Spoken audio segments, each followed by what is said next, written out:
Hi, my name is Michael Chen. I'm a THX certified video calibrator. And not only am I a video calibrator, I also work for the THX Corporation. I am one of their 2 instructors that they hire to teach people how to do this TV calibration stuff. So what exactly is calibration actually about? Well, what does that mean? Well, calibration means the following. I make your TVs look the best they possibly can. Now, how do we actually do that? Well, we do that using test equipment. I have software that you can kind of see on the TV set there. Here's my software. It sells for about $3,000. I use a high definition signal generator. This is around $2,500. They can be priced as high as $5,000, $6,000, $7,000. And for a probe, well, I could use this. This is roughly a $250 probe, right? You effectively use it to take readings off of your TV. Well, actually, I don't use this. I use this. This is a spectrometer. This sells for $12,000. It's a lot more accurate than that thing. And I come to your home and I use this.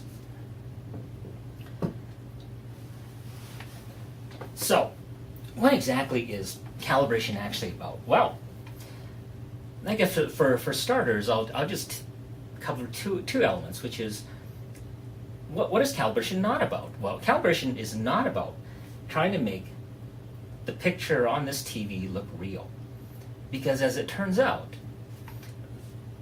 the TV actually isn't capable of showing as many colors as what human eyes can actually see.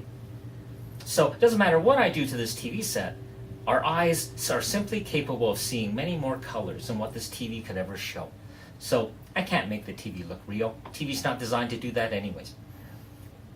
So calibration isn't about making this stuff real. So the next idea would be, well, we watch a whole bunch of movies. Maybe we can make this look like what you see in the movie theater. Make it look like film. Let's examine that. Well, as it actually turns out, while film actually has less colors than what the human eye can see, it still has many more colors than what this TV is actually capable of showing.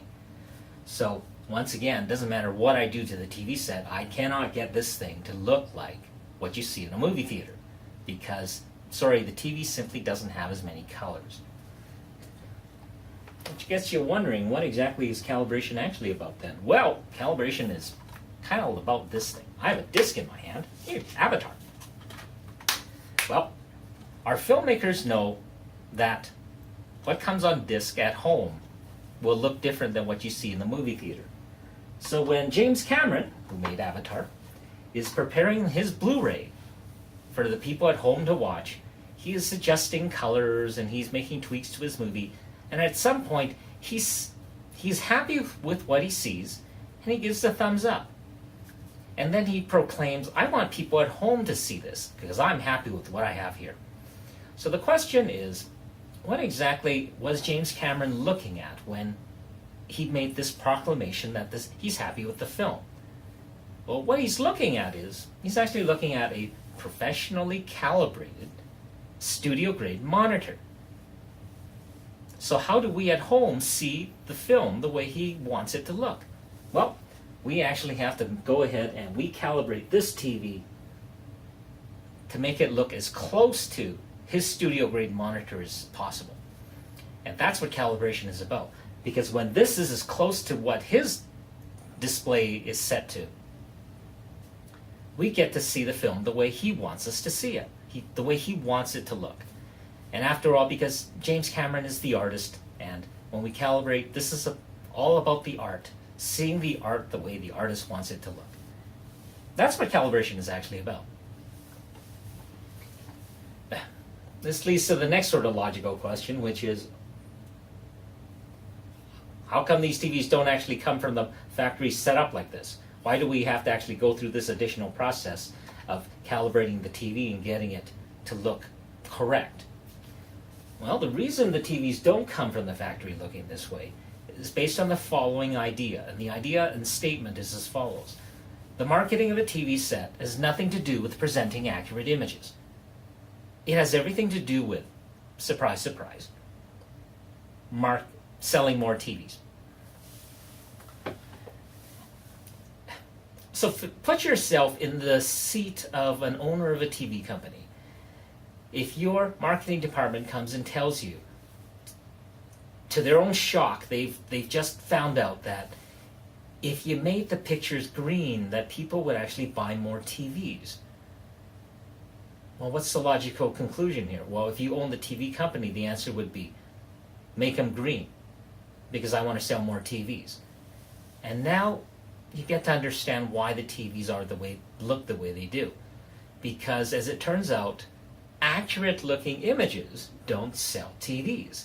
There are actually things you can do to mess up the TV set, but it can trick the human eyes into thinking that the picture is actually better, as in it attracts your attention better.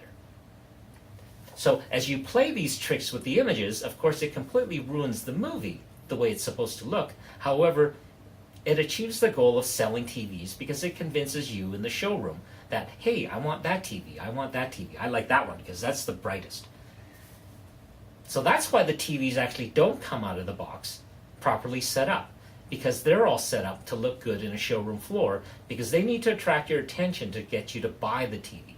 Unfortunately, getting you to buy the TV actually has nothing to do with presenting the TV with an image at its absolute best. And its absolute best is when it's showing you the movie the way it's actually supposed to look. So this is why TVs actually come the way they do out of the box. So if you're actually looking for some additional reading, some additional research, I welcome you to go to my website, kind of have it up here. And it's www.tlvexp.com. So that's the Laser Video Experience. That's so tlvexp.com, that's short for that. And do some reading on my site, and it'll provide you with a heck of a lot more information on this entire process of calibration. And that is it. That is what calibration is actually about, and I thank you for watching.